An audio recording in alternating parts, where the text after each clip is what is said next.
హల్లెలూయా. కుడియస్ మీ అందరికీ ప్రభు యేసుక్రీస్తు నామములో నా హృదయపూర్వకమైన వందనాలు ఇస్తున్నాను. మంచిదంటే మెంటల్ ప్రారంభంలో 32వ రోజుకి మనము ఇటు రీతిగా దేవుని సన్నిధిలో కూడుకొని దేవుని నామమును స్తుతించుకొని గొప్ప భాగ్యాన్ని ఆయన వాక్యము వినడానికి చక్కటి అవకాశాన్ని దేవుడు మనందరికీ అనుగ్రహించి ఉన్నాడు. కాబట్టి దేవుని వాక్యంలో మనము స్థిరపరచబడాలని, పొందుకున్న రక్షణని మనము కొనసాగించే వారిగా, కాపాడుకునే వారిగా ఉండాలని దేవుడు అనేక మార్లు మనతోని మన వాక్యం ద్వారా మనతో మాట్లాడుకోవచ్చు. కనుక వింటున్న వాక్యాన్ని విడిచిపెట్టక ఆ వాక్యాన్ని మన హృదయాల్లో భద్రపరుచుకొని పొందుకున్న రక్షణని కాపాడుకునే కృపను ప్రభు దగ్గర నుంచి వేడుకొని మన రక్షణని మనము ముందుకు కొనసాగించే వారిగా మనం ఉండాలి అని దేవుడు తెలియజేస్తున్నాం. కాబట్టి సిల్వ ధ్యానాల్లో వచ్చినాము. సిల్వ చూడగానే ఫస్ట్ మనకు ఏం గుర్తురావాలి? చెప్పాలి, ప్రభు గుర్తు రావాలని చెప్పాలి. సిల్వని మనము ధ్యానిస్తున్న మనము సిల్వని చూడగానే ఫస్ట్ ఆయనలో ఉంటున్న తగ్గింపు మనకు గుర్తురావాలి. ఎంత తగ్గించుకున్నాడు ఆ సిల్వని చూసి ధ్యానిస్తున్న మనము ఒకటి జ్ఞాపకం చేసుకోవాలి. ఏంటంటే ఆ తగ్గింపు నేను కలిగి జీవిస్తున్నాను, ఆ తగ్గింపు నాలో ఉంటున్నదా? దేవాది దేవుడే నిన్ను ప్రేమించి నన్ను ప్రేమించి పాపలైన మనల్ని రక్షించుకునేదానికి తను తానే రిక్తులుగా మార్చుకున్నాడు, అంతా తగ్గించుకున్నాడు. అంటే ఆ తగ్గింపు మనలో ఉంటున్నా. చక్కటి పాట పాడాడు. ముందు నుంచి తన్నింది ఒకరు, వెనక నుంచి తన్నింది ఒకరు, ముందు నుంచి నవ్వింది మరి ఒకరు. మనం ఎవరన్నా ఒక దెబ్బ కొడితేనే తిరగబడిపోతాం వాళ్ళ మీద. క్రైస్తవమైన మనం అసలు కొట్టేవారికి ఎందుకండి, మాట చాలు. ఒక మాట అంటే సహించలేని వారం మనం. అంటే ఎంత ఘోర పాపంలో నేటికి కూడా ప్రభు నిన్ను నన్ను ప్రేమించి 2020 సంవత్సరాల క్రితము ఆయన మరణించి ఆ రక్షణ నీకు అనుగ్రహించినాక ఆ రక్షణ పొందుకున్న నువ్వు నేటికి కూడా ఆ తగ్గింపు లేకుండా నువ్వు జీవిస్తున్నావే. ఎంత ఘోర పాపంలో మనం ఉంటున్నాము, జీవిస్తున్నాము అని మనం ఒక్కసారి ఎగ్జామిన్ చేసుకోవాలి. కాబట్టి ప్రభు తన బిడ్డల దగ్గర నుంచి ఒకటి కోరుకుంటున్నాడు. ఎందుకంటే ఏమంటే ఎంత తగ్గింపు నీలో ఉంటున్నది. నాలో ఉంటున్న తగ్గింపులో కాస్తంగా నీలో ఉన్నానా? ఆ తగ్గింపు దేవుడు చూస్తుంది. కాబట్టి తగ్గింపు మనకు కావాలి. దేవుని దగ్గర నుంచి మనము నేర్చుకోవాలి. సిల్వని ధ్యానించడం అంటే ఆయన తగ్గింపుని మనం నేర్చుకోవడమే. కాబట్టి సిల్వ ధ్యానాల్లో వచ్చిన మనం తగ్గింపు లేకుండా కానీ భక్తి చేస్తుంటే కనుక నీ భక్తి ఒకరోజు వృధా అయిపోతుంది. జాగ్రత్తగా ఒకసారి మనల్ని మనము సరి చూసుకునే వారిగా మనం ఉండాలి. తగ్గించుకోలేం కాదు. ఈ లోకంలో తగ్గించుకుంటే నేను పరలోకంలో హెచ్చించబడతామని దేవుని వాక్యం చెప్తాను. అంటే తమ తగ్గించే వారిని నేను హెచ్చిస్తానని ప్రభు చెప్పాను. అంటే ఈ లోకంలో తగ్గించుకుంటే ఈ లోకంలో నేను అంబానీ చేస్తానని చెప్పలేదు. ఇది కాదు మనకు కావాల్సింది. ఆయనలో ఉంటుండగా ఆ తగ్గింపు కలిగి మనము జీవించగలుగుతున్నామా? వాళ్ళ తగ్గింపు లేకపోతే కనుక నేర్పించిన ప్రభా నాలో ఉంటున్న అహము, గర్వము, అహంకారం ఇవన్నిటినీ ఆయన సిల్వకి నేను కొట్టివేస్తున్నాను ప్రభా. ఆ తగ్గింపు నేను పొందుకునే కృపను నాకు దయచేయ నేను దేవుడిని అడిగితే కనుక దేవుడు తప్పక సహాయం చేస్తాను. ఈ రాత్రికాలంలో ఒక చిన్న వాక్యం పంచుకోవాలని రాసిపడ్డాను. The suffering saviour and the saving grace. తెలుగులో ఏమంటారు? సఫరింగ్ సేవియర్ అంటే శ్రమపడుచున్న రక్షకుడు, రక్షించుచున్న కృప. ఇవి రెండింటి మనము సిలువలో ధ్యానించే వారిగా మనం ఉంటున్నాం. కాబట్టి శ్రమ పడుతున్న రక్షకుడు ఎంత శ్రమ పడ్డాడు నిన్ను రక్షించడానికి, నిన్ను నన్ను రక్షించడానికి. ఆయన ఘోరమైన శ్రమలను ఆయన అనుభవించున్నాడు. అదే రీతిగానే కృప ద్వారా ఆయన అనేది రక్షిస్తున్నాడు. శ్రమ లేకుండా రక్షణ లేదు. అందుకనే క్రీస్తు యొక్క శ్రమలలో మీరు పాలుభాగస్తులై ఉండాలి అని అపొస్తలులు పౌలు చెప్తున్నాడు. కాబట్టి శ్రమ పడాలి. లోకం ప్రభు కొరకు శ్రమ పడాలి. కష్టాలు పాలైపోవాలని కాదు, అప్పుల పాలైపోవాలని కాదు, కానీ ఒక విశ్వాసిగా క్రీస్తు కొరకు శ్రమ పడుతున్నాడు. ఆయన నీ కొరకు కల్వరి సిలువలో ఆయన శ్రమ పడ్డాడు. ఆ శ్రమలను ఆయన అనుభవించున్నాడు. ఆయన శ్రమలలో నువ్వు ఇంత కూడా అనుభవించకుండా రక్షణ కావాలంటే ఏదత్తాను నేను ప్రేమించాడు, రక్షణ ఇచ్చాడు.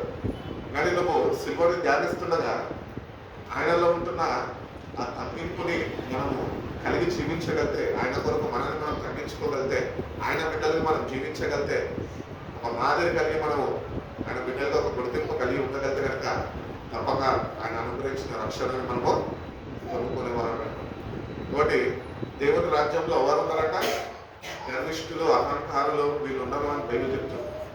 కాబట్టి ఆ తగ్గింపు నీలో లేకుండా అహము, గర్వము ఒకవేళ నీలో ఉంటుంటే కనుక నువ్వు భక్తి చేస్తుండొచ్చు, బాగానే ఉంది, కానీ పరలోక రాజ్యం ఏమాత్రమో ప్రభు నీ హృదయాన్ని చూస్తున్నాడు.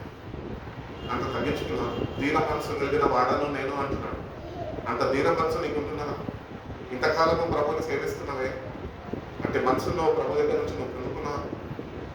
లేకపోతే నేటి నుంచి ఆయన పొందిన శ్రమలని మనం ఒకసారి తలపోసుకోగలిగితే, ఆ రక్షకుడు నేను ఎంతగా ప్రేమించడం ఒకసారి ధ్యానించగలిగితే, ఆ కృప ద్వారా ఆ రక్షణ నువ్వు ఈ రోజు కూడా అనుభవిస్తున్నావు అంటే ఎట్టి రీతిగా అనుభవిస్తున్నావు ఒకసారి మనం చూడగలిగితే కనుక మనం పడే శ్రమలు నాకేం కాదు.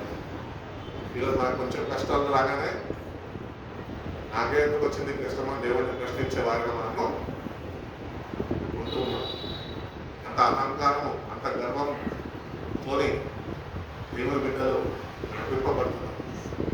ప్రశ్నించదు. నువ్వు ఏ పార్టీ వాడిని దేవుడిని ప్రశ్నించదని శ్రమలు వస్తున్నాయి. దేవుడు అనుమతిస్తున్నాడో నువ్వు చేతులారా చేసుకున్నావు.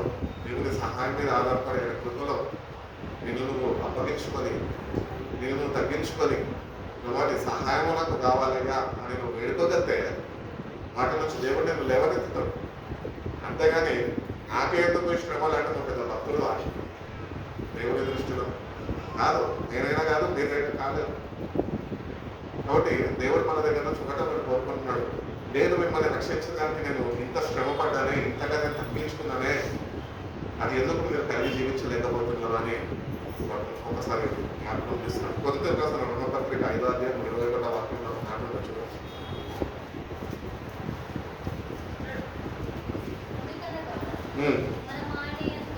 ఎందుకనగా మనం ఆయన దేవుని నీతి అదునట్టు పాపము ఎరగని ఆయనను మన కోసము పాపముగా చేశాడంట. తండ్రి అయిన దేవుడు మనని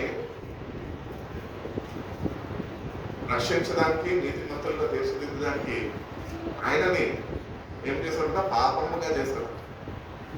కాబట్టి ఎంత విధంగా చూడండి, యేసుప్రభు మన కొరకు తండ్రి అయిన దేవుడు ఆయనని మొత్తం పాపంగా మార్చేస్తాడు. అంటే ఎందుకు మార్చేశాడు, ఆయన ఎందుకు ఒక పాపిగా వేలాడ తీయబడ్డాడు అని మనం ఆయన కొద్దిగా ఆలోచించగలిగే నువ్వు పరిశుద్ధుడిగా మార్చబడడానికి మాత్రమే.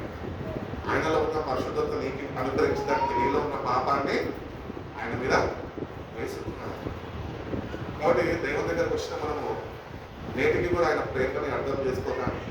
ఆయన నీ కొరకు ఒక పాపిగా మారిపోయాడే, ఇంకా నువ్వు నేటికి పాపి వల్లే జీవిస్తున్నావు అని మనం ఒకసారి సరి చూసుకొని తగ్గించుకొని దేవుని దగ్గరకు వచ్చి ఏ పాపంలో అయితే పట్టబడి ఉన్నామో, ఏ పాపం అయితే మనని ఏమంటారు నడిపిస్తుందో ఆ పాపాన్ని తిరిగి దగ్గర ఒప్పుకొని ఆయన అనుగ్రహిస్తున్న పాప క్షమాపణను మనం పొందుకొని కృపల్లో మనము వర్ధిల్లగలిగితే, విడిచిపెట్టి పాపాన్ని దేవుని నీతిని మనం కలిగి జీవించగలిగితే నువ్వు పొందుకున్న రక్షణకి అర్థం ఉంటుంది. కాబట్టి మన కొరకైన పాపిగా ఆయన చేయబడ్డాడు. కాబట్టి ప్రతి ఒక్క రక్తపు బొట్టు, ప్రతి ఒక్క గాయము అది వ్యర్థము కాలేసింది, అది నీ కొరకే ఆయన అనుభవించు. ఇంకోటి every wound, every drop of blood was not in vain, it was just for you and me. నీ కొరకు నా కొరకే ఆ కల్వరి శిలలో ప్రభు పొందిన ప్రతి ఒక్క గాయము కానీ ఆయన కాల్చిన ప్రతి ఒక్క రక్తపు బొట్టు కానీ అది కేవలము పాపినైనా నన్ను రక్షించడానికి, పాపులైన మనల్ని రక్షించడానికి మాత్రమే. కాబట్టి అక్కడ దేవుడు తను తాను రిక్తులుగా మార్చడం, మన పాపమంతా ఆయన మీద ముందుగానే ఆయన వేసుకుంటాం. ఎందుకంటే ఆయనలో ఉన్న పరిశుద్ధతను మనము నేడు పొందుకొని పరిశుద్ధులుగా ఆయన కొరకు మనం జీవిస్తామేమో అని దేవుడు ఎంతగానో ఆశించాడు. కాబట్టి that we might be made righteous of God in him. ఆయనలో మనము పరిశుద్ధులుగా తీర్చిదిద్దబడడానికి మాత్రమే ఆయన మీద పాపం మోపబడ్డది. కాబట్టి నీతిమంతులు అంటూ ఒకడు లేడో వాక్యం చెప్తుంది. కానీ నువ్వు విశ్వాసము చేత కృప ద్వారా పోగానే సిల్వని చేరగలితే కనుక నువ్వు దేవుని దృష్టిలో నీతిమంతులుగా జీవించారు. మనుషుల ముందు మనుషులు ఎన్నన్నా అంటూ ఉంటారు. మనుషులను పక్కన పెట్టు, దేవుడిని చూడు. దేవుడిని చూస్తున్న నువ్వు రక్షణ పొందుకున్న మనము నేటికన్నా పాపం నుంచి వేరు చేయబడి దేవుని యొక్క నీతిని మనము అనుసరిస్తూ నీతిమంతులుగా మనం నడుచుకోగలుగుతున్నాము. ప్రయాసపడాలి, చాలా కష్టమే. నీతిమంతుడు అంటూ ఒకడు లేడో బైబిల్ చెప్తాడు, కానీ నీతిమంతులుగా తీర్చిదిద్దాడు అని చెప్తాడు. మరి నీకు అంటే విశ్వాసం ఉన్నదా? అంటే నీతిగా కాసిన రక్తమందును విశ్వసించి కడగబడి నీతిమంతులుగా నువ్వు జీవించగలుగుతున్నావు. లేకపోతే నేను రేటు నుంచినా ఒక నీతిమంతులుగా నన్ను మార్చావు, కానీ ఇప్పుడు నీతిమంతులుగా నేను జీవించలేని వాడిగా ఉంటున్నానయ్యా. ఒకసారి మీ సహాయం నాకు అనుగ్రహించు. ఒకసారి నన్ను జ్ఞాపకం చేసుకోను. కాచిన రక్తము చేత నేను కడగబడిపోను. ఇప్పటి నుంచైనా నీతిమంతుడుగా నేను నీ బిడ్డగా వాక్యాన్ని అనుసరించుకొని నీ చిత్తాన్ని తెలుసుకొని నేను నడుచుకునే కృపను నాకు దయచేయ ప్రభు అని దేవుడిని అడగగలిగితే కనుక దేవుడు తప్పక సహాయం చేస్తాను. కాబట్టి ఆయన నీ కొరకు నా కొరకు పాపిగా ఆయన మారిపోయినాడు. ఆయన పాపముగా మారిపోయిన దానికి మొదలుగా మనం ఏం చేయాలంటే మనము నీతిమంతులుగా జీవించాలి. పాపిగానే జీవిస్తే ఆయన చేసిన బలియాగానికి నీకుంటున్న విశ్వాసానికి ఏమాత్రమో సంబంధం ఉంటుంది. కాబట్టి పాపినైన నిన్ను ఆయన ప్రేమించి నీతిమంతుడిగా ఆయన నిన్ను చూడాలని ఆశపడ్డాడు. అందుకని ఆయన పాపిగా కలవలసిన నీ స్థానంకి నీకు భరించవలసిన శిక్షని ఆయన పొందుకొని సంతోషంగా కలవలసిందో ఎంతో ప్రయాసపడ్డాడు. ఈరోజు దేవుని బిడ్డలుగా అటు రీతిగా నీతిగా మనము జీవించలేని వారుగా నేటి నుంచి దేవుని యొక్క నీతిని వెతకండి. మొట్టమొదట నీతిని వెతకండి. ఎక్కడ దొరుకుతుంది నీతి? సిల్వ దగ్గర. నీతి మంతుడు పాపిగా నీ కొరకు వెళ్ళాడు. ఆ నీతి మంతుడిని ఆరాధిస్తున్నా నువ్వు నీతి లేకుండా జీవిస్తే ఏమన్నా అర్థమవుతుంది?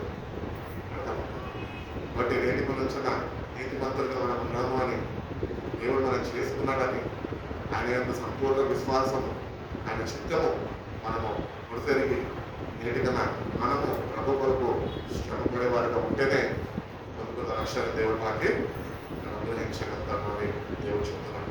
పేతురు రాసిన మొదటి పత్రిక 2వ అధ్యాయం 22వ వాక్యం ఒకసారి చూడండి.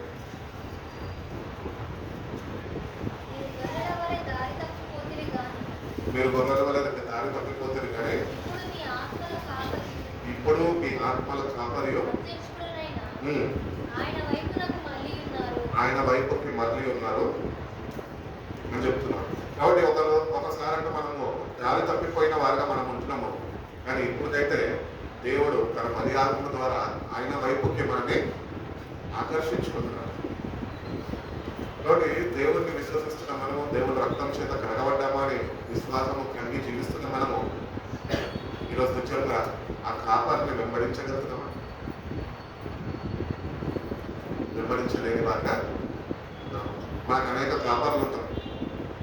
వాళ్ళు ఏంటి చెప్తే అది చేస్తాం, కానీ దేవుడు చెప్పేది మాత్రమో చేసేవాళ్ళు మేము. కాబట్టి చాలా జాగ్రత్తగా మనము ఆయన వెంబడించే విషయంలో తప్పిపోతున్నామేమో, పొందుకున్న రక్షణని పోగొట్టేసుకుంటామేమో అని మనము జాగ్రత్తగా. అదే అధ్యాయంలో 24వ వాక్యం మన పాపుల విషయంలో చనిపోయి పాపం విషయమై చనిపోయి నీతి విషయమై జీవించినట్లు నీతి విషయం ముందు జీవించినట్లు ఆయన తానే తన శరీరమందు తానే తన శరీరమందు మన మన పాపములను పాపములను రాను మీద మోసుకొనెను. కొనెను. ఆయన పొందిన గాయముల చేత ఆయన పొందిన గాయముల చేత మీరు నేను స్వస్థత నొందితే. స్వస్థత పొందితిని. కాబట్టి ఆయన ఎందుకు గాయపరచబడ్డాడు అంటే నిన్ను ఆయన స్వస్థత పరచడానికి, ఆ స్వస్థత నీకు అనుగ్రహించడానికి, నీలో ఉంటున్న పాపాన్ని మొత్తం ఆయన తుడిచివేయడానికి మాత్రమే ఆయన గాయపరచబడ్డాడు. కాబట్టి ఆయన పొందిన ప్రతి ఒక్క గాయము ఈ లోకంలో ఉంటున్న ప్రతి ఒక్క వ్యాధికి అది సూచిస్తుంది. అది మొట్టమొదటిగా ఏ వ్యాధి అంటే పాపము అనే వ్యాధి. ఈ వ్యాధి నుంచి మనము ఆయన గాయాల చేత మనం కట్టబడాలి. పాపం నుంచి విడుదల మనము పొందుకోవాలి అంటున్నాం. కాబట్టి యేసు ప్రభు చనిపోయినాడు, ఆయన శిల్వ ధ్యానాన్ని ధ్యానిస్తున్నాము, శిల్వని ధ్యానిస్తున్నాము. ఈ శిల్వ ధ్యానాల్లో నేటికి కూడా ఆయన గాయాలు నువ్వు అర్థం చేసుకునే నేటి వాడిగా ఉంది. నేటికన్నా ఆయన గాయాల చేత కట్టబడే వాడిగా నువ్వు ఇంకా పాపపు స్థితిలో ఉంటుంటే కనుక ఆ కరుణామయుడైన యేసు ప్రభు వారు నేటికి కూడా చెప్తున్నాడు, ఆ గాయాల చేత మీకు స్వస్థత ఉందని. యెషయా గ్రంథం 53 అంటాడు కదా, తన గాయాల చేత మనకు స్వస్థత అనుగ్రహింపబడ్డది. కాబట్టి నిన్ను స్వస్థపరచబడడానికి మాత్రమే ఆయన గాయపరచుకున్నాడు. ఆయన గాయాల్లో స్వస్థత ఉన్నదని మర్చిపో.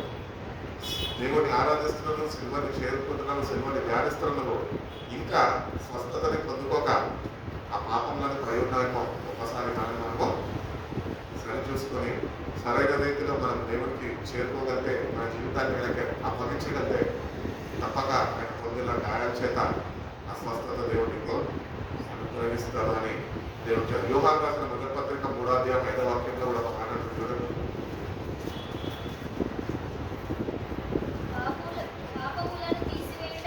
పాపములను తీసివేయుటకై ఆయన ప్రత్యక్షం ఆయననే మీకు తెలియదు. ఆయన యందు పాపం ఏమీ లేదు.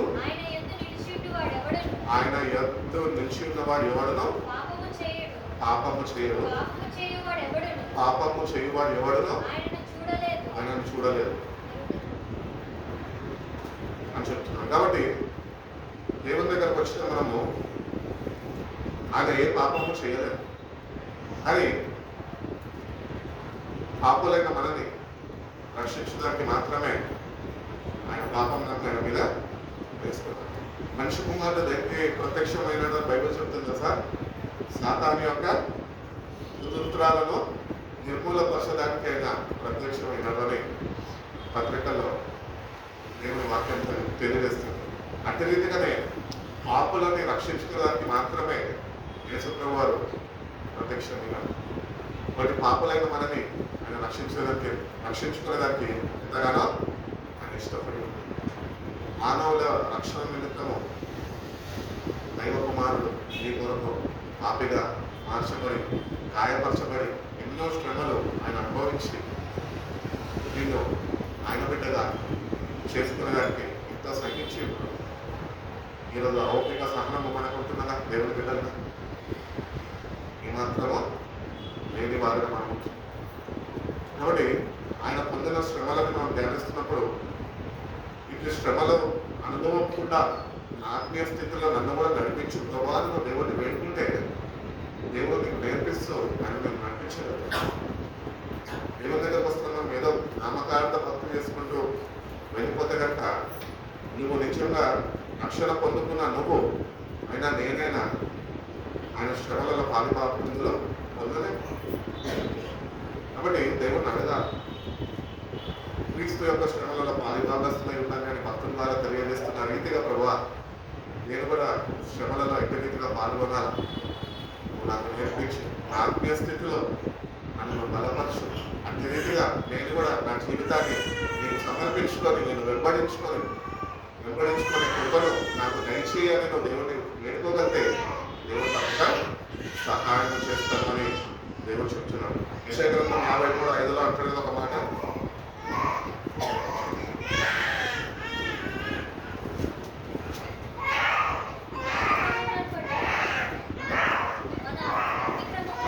మన గాయపరచబడెను. అతడు గాయపరచబడెను, మన దోషములను బట్టి మన దోషములను బట్టి నలుగగొట్టబడెను. నలుగొట్టబడెను, మన సమాధానమైన మన సమాధానమైన శిక్ష అతని మీద పడెను. అతను పొందిన దెబ్బల చేత మనకు స్వస్థత కలుగుచున్నది. మనమందరము గొర్రెల వలె త్రోవ తప్పిపోతుంది. మనలో ప్రతి వాడును తనకిష్టమైన త్రోవకు తొలిగెను. యెహోవా మనందరి దోషములను అతని మీద మోపెను. బాధింపబడెను, ఆయన నోరు తెరవలేదు. చాలమ్మా. వదకు తేయబడిన గొర్రెపిల్ల మౌనంగా ఉంటున్నట్టు అతడు నోరు తెరవలేదు. కాబట్టి he bore the physical punishment. ఈరోజు మనుషులుగా జీవిస్తున్న మనం, బ్రతుకుతున్న మనము ఒక చిన్న గాయం తగిలితేనే మనము అల్లాడిపోతూ ఉంటాం, తట్టుకోలేకపోతుంటాం. బొటన వేలు పోయి ఒక రాయికి పట్టుకుని అంత గోరు వేసిపోయిందనుకో, ఎంత ఘోరం ఉంటుందని నొప్పది. అది దగ్గర దగ్గర ఒక 30 రోజుల వరకు నేను కాలు సరిగ్గా కింద పెట్టాను. గోరయ్య లేసిపోయింది అంటే అంత నొప్పి నువ్వు అనుభవించినావు అంటే ఆ బాధ ఏంటో నీకు తెలుసు. ఆ బాధ కూడా చాలా మంది మనం వెళ్ళే ఉంటాం మన చిన్న ప్రాయంలో. మనం చిన్ననాటి నుంచి ఆడుకునేటప్పుడు ఇక్కడ అక్కడ కాళ్ళు కొట్టుకొని గోర్లు గాయపరచబడి ఎంతో బాధని అనుభవించున్నాను. కానీ ఆయన చెప్తున్నాడు, నేను వాటికన్నా ఎక్కువగా నేను మీ కొరకు అనుభవించున్నాను. ఫిజికల్గా నేను నా శరీరమందు నీ పాపాల నిమిత్తము నేను అనుభవించున్నాను. అంటే మనం చిన్న గాయము తగలగానే అదే తట్టుకోలేకపోతున్నామే. మనం ఎంతగా భరించాలి? మన పాపాల నిమిత్తం అంటే అందరూ ఇష్టం వచ్చినట్టు త్రోవ తప్పిపోయిన వారమే. ఎవరి ఇష్టం మాది, కానీ దేవుని ఇష్టం చేసేవాడు ఎవడు? ఎందుకు అంత ఘోరమైన బాధని అనుభవించాల్సి వచ్చింది అంటే, నువ్వు నేటికైనా ఆయన చిత్తాన్ని గుర్తిరిగి ఆయన చిత్తాన్ని నువ్వు నెరవేర్చేవాడుగా ఆయన చేరుకుంటావు, ఆయన అర్థం చేసుకుంటావు. కానీ అంత ఘోరమైన బాధని ఆయన నీ కొరకు నా కొరకు ఆయన అనుభవించింది. కాబట్టి దేవుని దగ్గరకు వచ్చిన మనము ఆయన పడిన శ్రమలని మనం తలపోసుకుంటుండగా మన హృదయము ఏమంటారు విరిగిపోవాలన్న సంగతి. ఆయన చేసిన గాయాన్ని మనం ధ్యానిస్తుంటే మన హృదయం కరిగిపోవాలి. విరిగి నలిగిన హృదయంతోనే రావాలి అంటే ఆయన గాయాన్ని బట్టే మనం రాగలుగుతాం. మనంతటా మనము విరిగి నలిగిన హృదయం మనం కలిగి జీవించలేము. కానీ ఆయన ఎప్పుడైతే మనం ధ్యానిస్తుంటామో, ఆయన చేసిన త్యాగాన్ని ఎప్పుడైతే తలపోసుకుంటుంటామో, అనుభవించిన ఆ ఘోరమైన ఏమంటారు బాధలని మనం కూడా ఒకసారి కొద్దిగా లోతుల్లో ఆలోచించగలిగితే కనుక చిన్న దెబ్బ తగిలిన మనకే ఇంత కష్టం తగులుతుంది. కానీ ఆయనకి ఎంత బాధ కలిగి ఉంటుంది నిన్ను రక్షించడానికి మాత్రమే. అంత ఘోరమైన బాధలు నీ కొరకు నా కొరకు ఆయన అనుభవించారు. కాబట్టి దేవుని యొక్క శ్రమలని మనం ధ్యానిస్తున్నప్పుడు ఒకటి గుర్తించాలి. ఈ లోకంలో మనం అనుభవించే శ్రమలు కాదు. అసలైన శ్రమలు రాబోతున్న ఈ భూమి మీదకే వాక్యం చదివిస్తుంది. నువ్వు నేటికన్నా రక్షణ అనుగ్రహించిన దేవుని వైపు నువ్వు తిరిగి నీ జీవితాన్ని ఆయనకు అప్పగించి ఆ శ్రమలని నువ్వు అర్థం చేసుకొని నీ జీవితాన్ని నువ్వు మార్చుకొని దేవునికి చేరువైతేనే నువ్వు మహాశ్రమల నుంచి నువ్వు తప్పించబడతావు అని నేను తెలియజేస్తున్నాను. కాబట్టి ప్రభువు శ్రమ పడ్డది నీకు ఒక పాఠం నేర్పించడానికి. ఎందుకంటే దేవుని ఉగ్రత అంట ఈ భూమి మీదకి దిగిరాబోతుందంట. అందుకే ప్రకటన గ్రంథంలో కదా వీళ్ళు మహాశ్రమలని అనుభవించి వచ్చిన వాళ్ళు, వాళ్ళ వస్త్రాలు గొర్రెపిల్ల రక్తంలో కడుక్కొని వచ్చిన వాళ్ళు. కాబట్టి చిన్న శ్రమ రాగానే కృంగిపోయే క్రైస్తవులుగా మనం ఉండద్దునని ఇంకా ఎక్కువ శ్రమలలో నన్ను నడిపించయ్యా, నీ శ్రమలను నేను అనుభవించుకునే కృపను నాకు దయచేయి ప్రభు అని ప్రభు దగ్గర వెళ్తా. అతి విశ్వాసంలో మనం ప్రభు దగ్గరికి చేరువవ్వాలి అని దేవుడు ఎంతగానో ఆయన ఆశిస్తుంది. పేతురు రాసిన మొదటి పత్రిక 3:18 ఒకసారి చూడండి.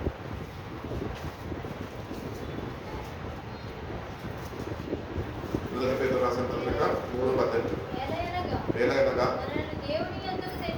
మన మనల్ని దేవుని ఎదుటకు తెచ్చినందుకు అవినీతిమంతుల కొరకు నీతిమంతుడైన క్రీస్తు శరీర విషయంలో చంపబడి ఆత్మ విషయంలో బ్రతికింపబడి పాపముల విషయంలో ఒక్కసారి శ్రమపడి. కాబట్టి ఈ వాక్యాలను చదువుతున్నప్పుడు మనకి ఏమైనా అర్థమవుతుంది అసలు? ఆయన ప్రేమ అర్థమవుతుందా? లేకపోతే కనుక ఏంటి నుంచి ప్రభు యొక్క ప్రేమని అర్థం చేసుకునే ప్రయత్నం మనం చేసేవారుగా మారుతున్నారు.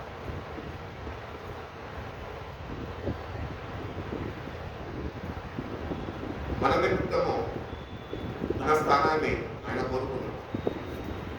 కాబట్టి ఆయన ఎప్పుడైతే మనం ధ్యానిస్తుంటామో మనం ఇంకొకటి గుర్తించాలి ఏంటంటే, ఆయన అనుభవించిన శ్రమలు నేను అనుభవించవలసింది, కానీ ఆయన నా కొరకు అనుభవించి వాటి నుంచి నన్ను తప్పించాడు. ఇదే రక్షణ. ఈ రక్షణను అర్థం చేసుకోకుండా రక్షింపబడ్డాను అనుకుంటే సరిపోతుంది. ఆ శ్రమలు అనుభవించాల్సింది నేను. అక్కడ నేను చేసిన పాపాలు ఉంటుంది, నేను ఆ శిక్షని అనుభవించాను, కానీ ఆయన నన్ను ప్రేమించి నన్ను అక్కడ నుంచి తప్పించి ఆ శిక్షని ఆయన పొందాడు. కాబట్టి దేవుని దగ్గర కృష్ణ మనము ఈరోజు నీ స్థానాన్ని ఆయన కోరుకున్నాడు. నువ్వు రక్షణ పొందుకున్న మనము ఈరోజు అలా మనకిచ్చిన ఆ రాజ్యాన్ని మనం పొందుకునేవారుగా కోరుకునేవారుగా అట్టి రీతిగా నడిపింపబడుతున్నామా అని మనము ఒకసారి సరి చూసుకునేవారుగా మనం ఉంటారు. అదే యెషయా గ్రంథం 53:6లో కూడా ఒక మాట అంటాడు చూడండి.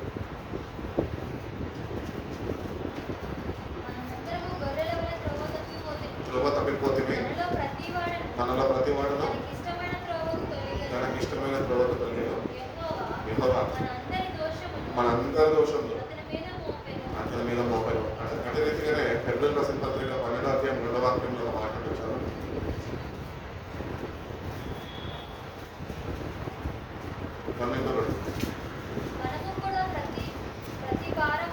మనము కూడా ప్రతి భారమును సులువుగా చిక్కులు పెట్టే పాపమును విడిచిపెట్టి విశ్వాసానికి కర్తయు దాన్ని కొనసాగించువాడునైనా యేసు వైపు చూచుచు మన ఎదుట ఉంచబడిన పందెంలో ఓపికతో పరిగెత్తుతున్న ఆయన తన ఎదుట ఉంచబడిన ఆనందము కొరకై అవమానమును నిర్లక్ష్య పెట్టి సిలువని సహించి దేవుని సింహాసనం యొక్క కుడిపక్షాన ఆసీనుడై ఉన్నాడు. కాబట్టి మన కొరకు he was mocked and rejected.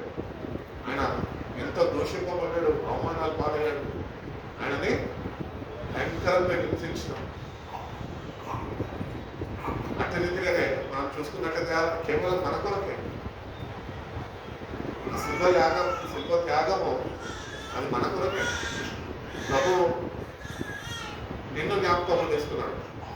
అందుకని అంట కదా, when he was on the cross you were on his mind. ఆ సిల్వలో వేలాడుతున్నప్పుడు ఆయన నిన్ను జ్ఞాపకం చేసుకున్నాడు. పేరు పెట్టి నిన్ను పెంచుకున్నా అని చెప్పిన దేవుడు ఆ సిల్వలో అక్కడ వేలాడ తీయబడుతున్నప్పుడు ఆయన నేను జ్ఞాపకం చేసుకున్నాడు.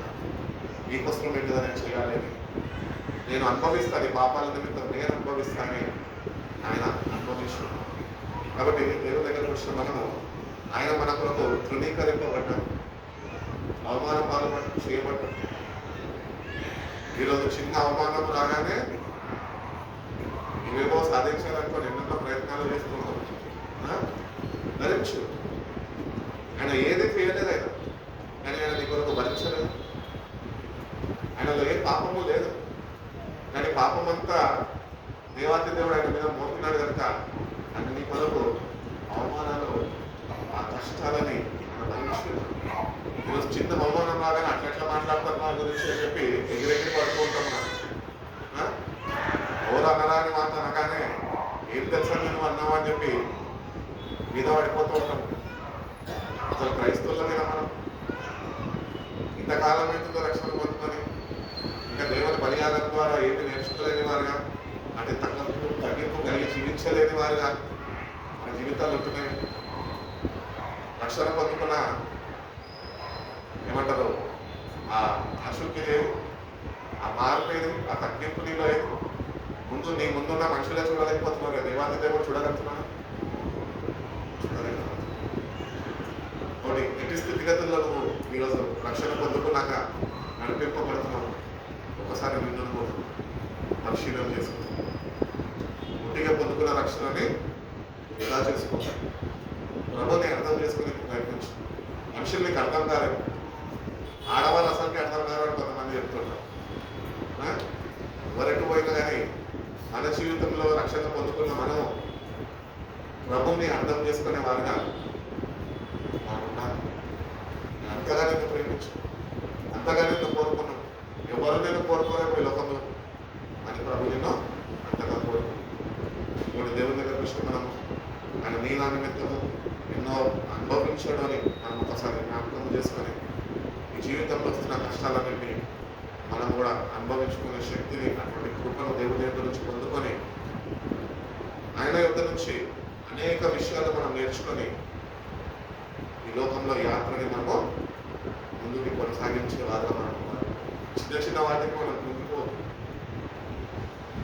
ప్రభు అధైర్యపడి ఎక్కడ ఆయనకి తెలుసు. ఆయన పట్టుకుంటారు, ఎక్సమైన తోటలోకి వస్తారు, ఆయనని అధికారుల ముందు తీసుకెళ్తారు, నిలబడి పెడతారు, మళ్ళీ మరుసటి దినాన ఆయన్ని సిలువ వేస్తారు. అన్నీ ప్రభుకు తెలుసు ముందుగా. ఆయన ఇష్టపూర్వకంగా అన్ని నిగ్రహంలో ఆయన మదిలో పెట్టుకొని జ్ఞాపకం చేసుకొని వాళ్ళని సంతోషంగా తెలిసి ఉన్నప్పటికీ కూడా ఆయన అనుభవించి అని ప్రభు ప్రేమ. ఈరోజు మనకి ఏమి తెలియకుండా ఏమైనా జరుగుతూనే అమ్మ నాకు ఇట్లా అయిపోయిందంట.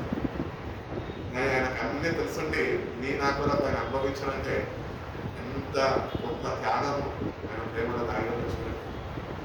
ఇప్పుడు దేవుని దగ్గర వస్తున్నాం ఒక్కసారి just we should remember sacrifice of our body. నోరు కూడా ఇప్పలేదంట ఆయన నోరు ఇప్పుంటే ఈ రక్షణ మనకు ఉండేది కాదు. ఆయన నోరు ఇప్పకుండా ఆ రక్షణ నీకు నాకు అనుగ్రహించడానికి ఆయన మౌనాన్ని పాటించి అదే ఎప్పుడు రాష్ట్ర పత్రిక 10వ అధ్యాయము 10వ వాక్యంలో మాట్లాడచ్చు. యేసుక్రీస్తు యొక్క శరీరము ఒకసారి అర్పింపబడుట చేత చిత్తమును బట్టి మనము పరిశుద్ధపరచబడి కాబట్టి ఒక్కసారి అర్పించబడ్డాడు. ఇంకా నువ్వు కొత్త అర్పణలు ఏమి అర్పించగలవు. నువ్వు ఆయన ఎంతో విశ్వసించగలిగితే, ఆయన కాల్చిన రక్తంలో నువ్వు విశ్వాసంలో నిలపగలిగితే, నీ పాపాలు ఆయన కడుగుతాడని నమ్మగలిగితే కాబట్టి వన్స్ ఫర్ ఆల్ అందరి నిమిత్తము ఆయన అర్పించబడ్డాడు. ఎందుకు ఆయన ఒక్కడే అర్పించబడ్డాడంటే ఆయన ఒక్కడే పరిశుద్ధుడు. ఆయన ఒక్కడే పరిశుద్ధ రక్తాన్ని సిద్ధించాడు. ఇంతమంది పాపుల కొరకు ఒక్క పరిశుద్ధుడు తన రక్తాన్ని ఆయన శిలువలో కార్చాడు. కాబట్టి ఇంకా ఏ బలి అక్కర్లే. నేను చేసిన బలియాగం చాలా. మీరు నా యందు విశ్వసించగలిగితే, నేను కార్చిన రక్తం నేను నమ్మగలిగితే, పాపాలు కడగబడితే నేను విశ్వసించి నమ్మగలిగి నువ్వు వాటి నుంచి దూరపరచబడగలిగితే కనుక దేవుడు తన శక్తితో నింపి నేను నడిపిస్తాను అని దేవుడు. గ్లోబల్ రాసిన 3:25 ఒక మాట ఇంకొక మాట చూడు.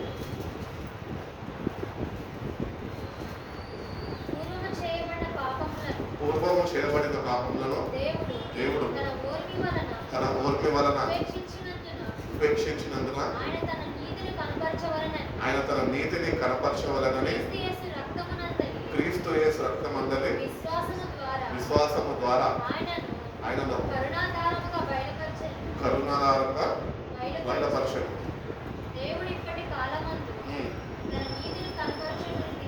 తన నీతిని కనపరచడం నిమిత్తము నీతిమంతుడు యేసునందు విశ్వాసము గలవారిని నీతిమంతుడుగా తీర్చుడు ఉన్నవారికి ఆయన అలాగూ చేశాడు. కాబట్టి నమ్మాలి, ప్రభుని నమ్మాలి. అందుకనే ప్రభు అన్నారు కదా, నమ్ముట నీ వలనైతే నమ్మవానికి సమస్తము. బహుశా అనుకుంటుండొచ్చు, నేను పాపిని, నేను పాపం నుంచి ఇంకా విడుదల పొందుకోలేని, కానీ ఆయన ఏదో నువ్వు నమ్మిక వచ్చింది. నువ్వు ఎప్పుడైతే నన్ను నమ్మగలుగుతావో అప్పుడు నువ్వు ఏ పాపం నుంచి అయితే విడుదల పొందుకోలేదా అనుకుంటున్నాడు దాని నుంచి విడుదల కనుక్కొనిస్తావు. నమ్మితే నీ వల్ల అవుతుంది. ఈరోజు నమ్మలేకపోతున్నామే, మనుషులను నమ్ముతున్నాం కానీ దేవుని నమ్మలేని వారుగా మనం ఉంచాం. నమ్ము ప్రభుత్వం బిలీవ్. అపోస్తల కార్యాల్లో కూడా అంటారు కదా, believe in the lord Jesus Christ and you and your entire family will be save. నమ్ము, ప్రభు నమ్మాలి. అటు నమ్మిక కుదర్చబడాలి. అటు రీతిగా నువ్వు ఆయనతో ఉన్నప్పుడే నువ్వు ఆయన నమ్మగలవు. అటు సావాసంలో నువ్వు ఆయనతో నిలవగలితే నువ్వు ఆయన నమ్మగలవు. అందుకే దేవుడు తన వాక్యంలో అంటున్నారా, మీరు నమ్మదగిన వారు కానప్పటికీ నేను నమ్మదగిన వాడను. ఇది ఆయన చేసిన పని యాగము నీ కొరకే విశ్వసించు. ఆయన కార్చిన రక్తము చేత నువ్వు ఎంత ఘోరం పాపిపోయినప్పటికీ ఆయన నిన్ను కడుగుతాడు అనే నమ్మకము నీలో ఉండాలి. అప్పుడే దేవుడు ఆ పాపాన్ని కడగడు. నీటిలో మునిగినంత మాత్రమే పాపాలు కడగబడదు. దేవుడిని హృదయాన్ని చూస్తున్నాడు. ఆయన ఎంతో అటు విశ్వాసమును ఉంచగలుగుతున్నావు, అటు నమ్మికను ప్రభు మీద ఉంచగలుగుతున్నావు, ప్రభుని నమ్మి గుడ్డిగా నడుచుకోగలుగుతున్నావు. విశ్వాసం అనగా చెప్పాలి, నిరీక్షింపబడి ఉన్నావు అంటే ఇంకా నిజ స్వరూపము ఉన్నవి లేనట్లు, లేనివి ఉన్నట్లు అనటకు రుజువై ఉన్నవి. కాబట్టి యేసు ప్రభు కాసిన రక్తాన్ని మనం చూడలేము, కానీ నువ్వు విశ్వసించి నమ్మగలితే ఆ రక్తం చేత నువ్వు కడగబడతావు. అటు విశ్వాసము అటు నమ్మిక నీ జీవితంలో నీకుంటున్నా, లేకపోతే కనుక నేటి నుంచి అటు విశ్వాసము అటు నమ్మిక నేను కలిగి జీవించేవాడిగా సహాయములకు అనుగ్రహించుకున్నావా అని దేవుని అడిగితే కనుక దేవుడు వాక్యం సెలవిస్తున్న రీతిగా నమ్మవానికి ప్రతి ఒక్కటి సాధ్యమే. ఈ పాపాల నుంచి విడుదల పొందుకోగలుగుతావా అని దేవుడు మనకి మరొకసారి కోసలు రాసిన పత్రిక 2వ అధ్యాయము 13-14 వాక్యాలు ఒక మాట. 2:13 మరియు అపరాధం శరీరం అందు సున్నతి పొందక ఉండడంలో మీరు మృతులై ఉండగా దేవుడు రాతరూపమైన ఆజ్ఞల వలన మన మీద రుణముగాను మనకు విరోధంగా ఉండిన పత్రమును మేకులతో సిమ్మకి కొట్టి తుడిచివేసి మనకు అడ్డముగా లేకుండా దాన్ని ఎత్తివేసి మన అపరాధములన్నింటినీ క్షమించి ఆయనతో కూడా మనం జీవింప చేశారు. చాలా కాబట్టి ఇక్కడ మనం చూసుకున్నట్లయితే మనం ఒకప్పుడు పాపాల్లోనే పట్టబడి ఉండి పాపము చేత ఇవ్వబడుతున్నప్పుడు దేవుడు తన కుమారుడిని బలియాగంగా అర్పించి ఆ బలియాగము ద్వారా మనని ఆయనకి సమీపస్తులుగా ఆయన చేశారు.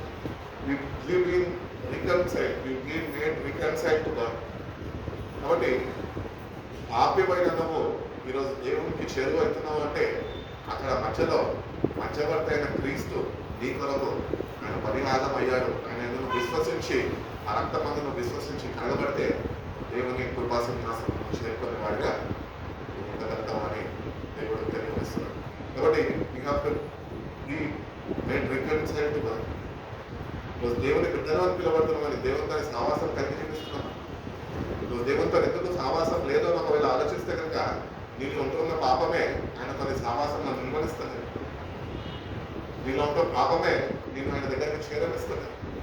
ఆ పాపాన్ని నువ్వు ఆయన దగ్గర ఒప్పుకొని ఆయన కాల్చిన రక్తం చేత ఆయన కడుగు ప్రభు ఆయన విశ్వసించగలిగితే నమ్మగలితే ఆయన మధ్యవర్తిగా ఉన్నాడు కనుక ఆయన నువ్వు చేర తీసుకొని తండ్రి అయిన దేవుని యొక్కకు ఆ కృపా సింహాసనం యొక్కకు మనల్ని నడిపించగలుగుతాం. అంటే దేవుడి యొక్క కృపా సింహాసనం దగ్గర పోనికి మనకు యాక్సెస్ లేదు అసలు మన పాపలకు, కానీ ప్రభు ద్వారా ఈరోజు కృపా సింహాసనం చేర్చుకునే వారుగా ఈరోజు అందుకని అంటూ ఉంటారు కదా, మీరు కేవలము కృప ద్వారానే, విశ్వాసం మూలంగా కృప ద్వారానే మీరు రక్షింపబడుతున్నారు. విశ్వాసం అంటే సరిపోదు, దేవుని కృప కావాలి, రక్షణ కావాలంటే ఆ కృపలో మనము దేవుని సరైన రీతిలో అర్థం చేసుకొని విశ్వాసం మూలంగా మనము ముందుకు వెళ్తేనే పొందుతున్న రక్షణని దేవుడు మనకి అనుగ్రహించగలుగుతాం. రోమిలకు రాసిన పత్రిక 5:10 కూడా ఒక మాట ఉంటుంది.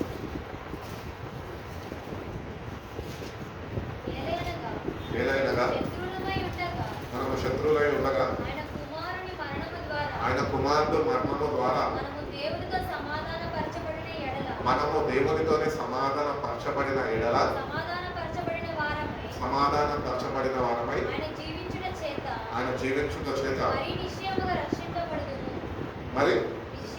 మరి నిశ్చయముగా రక్షింపబడుచును. కాబట్టి for if when we were God's enemies, we were reconciled to him through the death of his son, how much more have been reconciled shall we be saved through his life. కాబట్టి ఆయన ద్వారానే మనకి రక్షణ అని Bible క్లియర్గా మనకి ముందు నుంచి చెప్తుంది. కాబట్టి ప్రభువునందు నువ్వు విశ్వసించలేని వాడిగా, నమ్మలేని వాడిగా ఉండగలిగితే కనుక దేవాతి దేవుడితో నువ్వు సావాసంలో ఉండలేవు, అడ్డ రీతిగా పొందుకున్న రక్షణ నువ్వు కలిగి జీవించావు. కాబట్టి దేవుడి దగ్గరకు వచ్చిన మనందరం పాపులమే. మనం అనుకుంటుంటాం మనం తప్పు చేసినాక మనుషుల వైపు చూసి తలెత్తుకొని భయపడుతుంటాం. ఎందుకంటే ఒక అవమానం అని, ఏమంటారో అందరి ముందు ఎక్కడైనా ఏదైనా చేస్తారు అని. కానీ దేవుడు దగ్గరకు వచ్చిన మనం పాపులను గుర్తించి ఆయన దగ్గర మనం ప్రతి ఒక్కరు ఒప్పుకుంటే కనుక మనం స్వీకరించి ఆయన సేవ తీసుకుంటాం. ఇప్పుడు దేవుని బిడ్డగా ప్రతి ఒక్కటి నువ్వు చేసిన ప్రతి ఒక్క పాపము నీ ముందే ఉన్నది. దావీదు అంటాడు కదా, నా పాపము నా ఎదుటనే ఉన్నది. ప్రభు దగ్గర ప్రార్థన చేస్తున్నావు. ఎప్పుడైనా ప్రభువా నేను పాపినయ్యా నేను ప్రార్థన చేస్తుంటావు, కానీ ఎప్పుడైనా దావీదు ప్రార్థనలో నుంచి దేవుని సన్నిధిలో వెలిగిన హృదయంతో ప్రభువా నా పాపము నా ఎదుటనే ఉన్నది అని ప్రార్థన చేశారు. ఎప్పుడు ఆ పాపాన్ని కప్పిపెట్టుకుంటూ ఉంటారు, కానీ నీతిమంతులుగా ప్రార్థిస్తున్నారు. ఒప్పుకో, ప్రభు సన్నిధిలో ప్రతి ఒక్క పాపాన్ని ఒప్పుకొని దాని నుంచి విడుదల నాకు కావాలి ప్రభు అని నువ్వు దేవుడిని అడగలితే తన ప్రియ కుమారుడు ద్వారా ఆ విడుదల దేవుడు నీకు అనుగ్రహించాలి. కాబట్టి there is power in the blood of Jesus. ఆయన కార్చిన రక్తంలో శక్తి దాగి ఉంది. అది నువ్వు నిజంగా నీ హృదయంతరంగా నుంచి విశ్వసించగలితే, నమ్మగలితే ఆయన కార్చిన రక్తం నేను కడగలుగుతాను. ఆయన ప్రతి ఒక్క గాయం చేత నీకు స్వస్థత అనుగ్రహించబడుతుంది.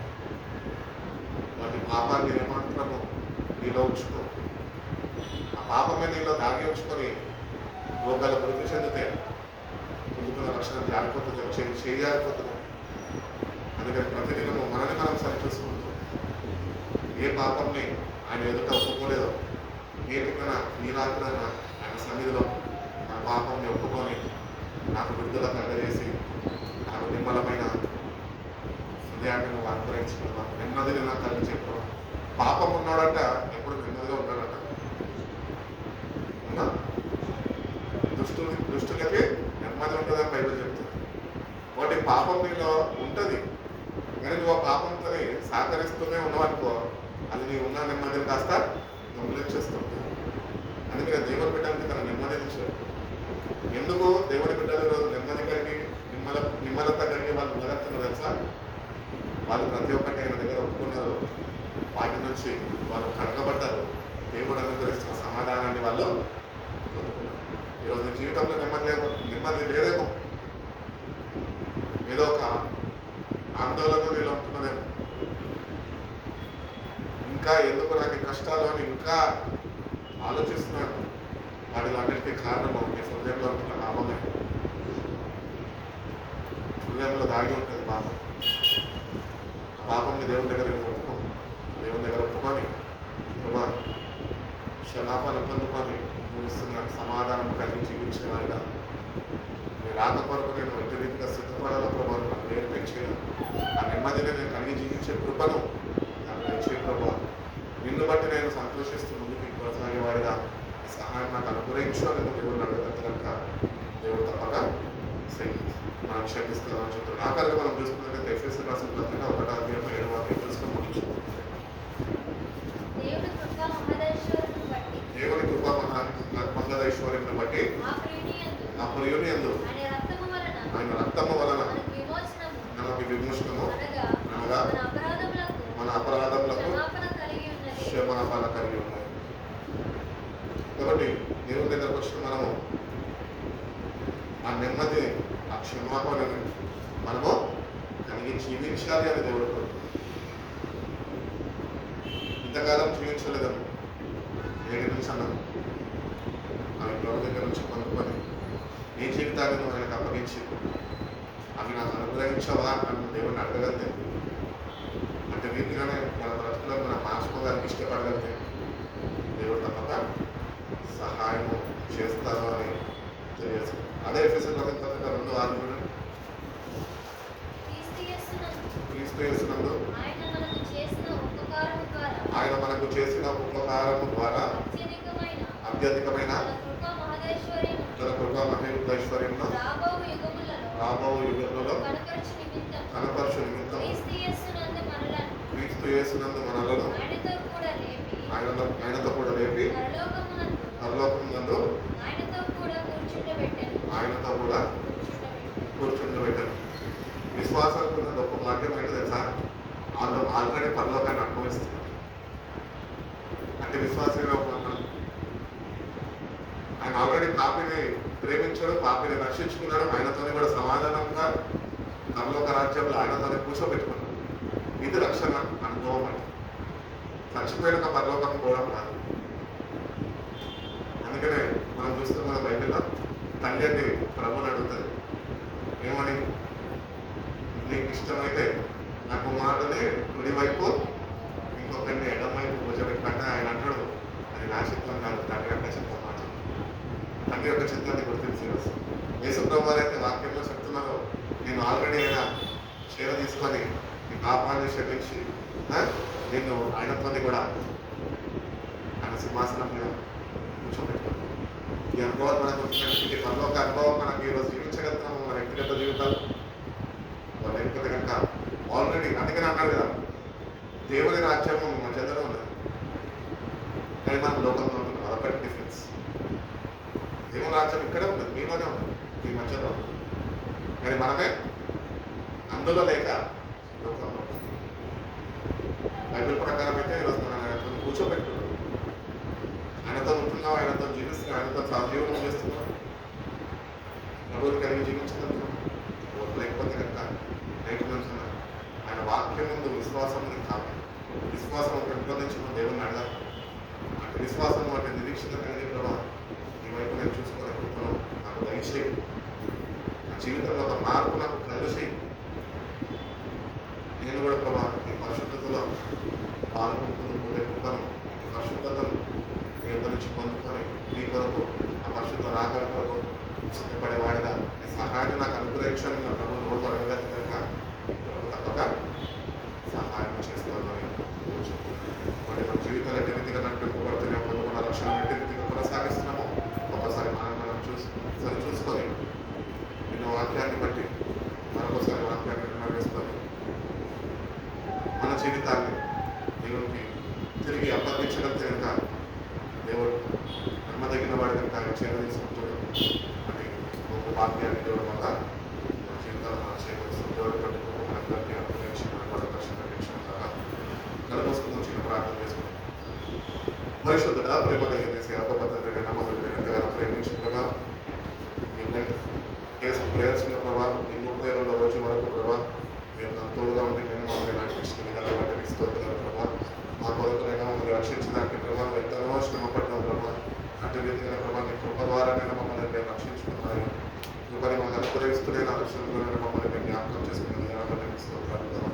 ఏ పాపము ఏది మీరు ప్రభావం మా కొరకునైనా పాపిగానైనా ఎవరి శివద ప్రభావం ప్రాణాన్ని నేను దారపోసిన పాపులైన మా నిమిత్తమునైనా మా పాపాల నిమిత్తమయ్యా ఎంతైనా ఘోరమైన బాధలైనా నా కొరకు మీరు అనుభవించి వాటి నుంచి నైనా మమ్మల్ని మీరు తప్పించలేదు. నీ బిడ్డలతో ప్రభావ నీ శాంతిని, నీ సమాధానాన్ని, నీ రక్షణ ఆనందాన్ని మీరు మాకు అనుగ్రహించిన విధానం బట్టి మీకు స్తోత్రాలు ప్రభా. ఈ రక్షణాలను మొదలుకున్న మేము ప్రభా ఆ రక్షణలో నిలిచిన కృపను మాకు దయచేయమని మీరు నాకు తోడుగా ఉండండి. ప్రతి ఒక్క గాయం చేత మీకు స్వస్థత ఉందంటున్నాం. ఏ విషయాల్లో అయితే ఇంకా మేము స్వస్థత పొందుకోలేదు ప్రభా, మీ గాయాలైనా మేము జ్ఞాపకము చేసుకుంటున్నాం. మీ సింహని మేము ధ్యానిస్తుండగా ప్రభా ఆ స్వస్థతమైన పాపం నుంచి విడుదలమైన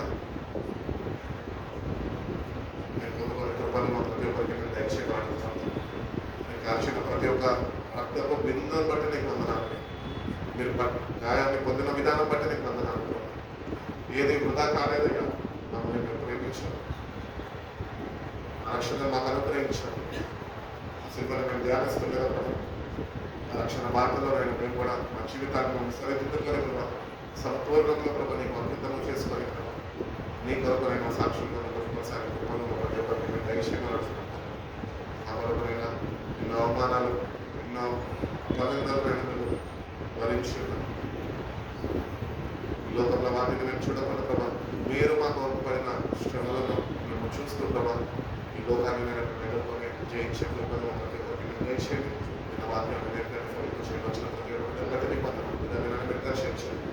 మీరు వాక్యం వచ్చిన ఎందుకైనా సంపూర్ణ విశ్వాసము సంపూర్ణమైన నమ్మిక ఎవరికి కలిగి ఉన్నదో మీ మాటలు ఎవరైనా బిడ్డలైనా నేర్చుకుని బిడ్డలైనా నీళ్ళు స్థిరపరచుకునే కృపను మధ్య దర్శించండి. అక్కడ సమయంలో వచ్చిన ప్రభా మీరు అక్కడ ఎప్పుడై ఉన్నదో నాకు తెలియదు కానీ అక్కడికి నేను సిద్ధపాటునైనా మా పట్ల మీరు అనుగ్రహించండి. రాక కొరకునైనా వేచి చూసే వారిగా ప్రభా మేము ఎదుర్కొనే వారిగా ప్రభా మా జీవితాన్ని మేము వాక్యము చేత స్థిరదిద్దబడి ప్రభు కాల్చిన రక్తం చేత మమ్మల్ని మేము పడుకునే ప్రభు మీ రాక కొరకునైనా తగిన సిద్ధపాటు కలిగిన వారు మేము జీవించే కృపను ప్రతి ఒక్కరికి చేస్తున్నాను. నిన్న వాక్యాన్ని మీరు కట్టి ఫలింపజేయండి. తిరిగి వెళ్ళుచున్న ప్రభాని సంగతి కాంతిమైన పక్కన క్షేమకరమైన రాత్రి చేసి నిశ్చితమైతే నేను ఎక్కడికి మనం మరొకసారి మేము కలుసుకొని ప్రభావ నామం స్థితించుకొని వాక్యం ప్రతి ఒక్కరికి మీరు దయచేస్తున్నాను. మీరు తోడుగా ఉండండి. బిడ్డలు చేస్తున్న ప్రార్థనలన్నింటినైనా నీ చిత్తానుసారంగానైనా బిడ్డలు చేయగలుగుతున్నటువంటి ప్రార్థనలైనా బిడ్డలు మీరు అనుగ్రహించి బిడ్డలు చేసిన ప్రార్థనలైనా మీరు ఆలకించండి. బిడ్డల పక్షానైనా కావాల్సిన సహాయాన్ని బిడ్డలు మీరు అనుగ్రహించి బిడ్డలైనా విశ్వాసంలో స్థిరపరచండి. క్రీస్తున్న పనుల మీద స్థిరపడే కృపను ప్రతి ఒక్కరికి మీరు దయచేసి నేను మా జీవితంలో ఘనమైన ప్రభావం పొందుకుంటున్నాను. ఈ పరిశుద్ధ నామంలో ఈ ప్రార్థన రక్తమే జీవితం సంపూర్ణ పరిశుద్ధ నామంలో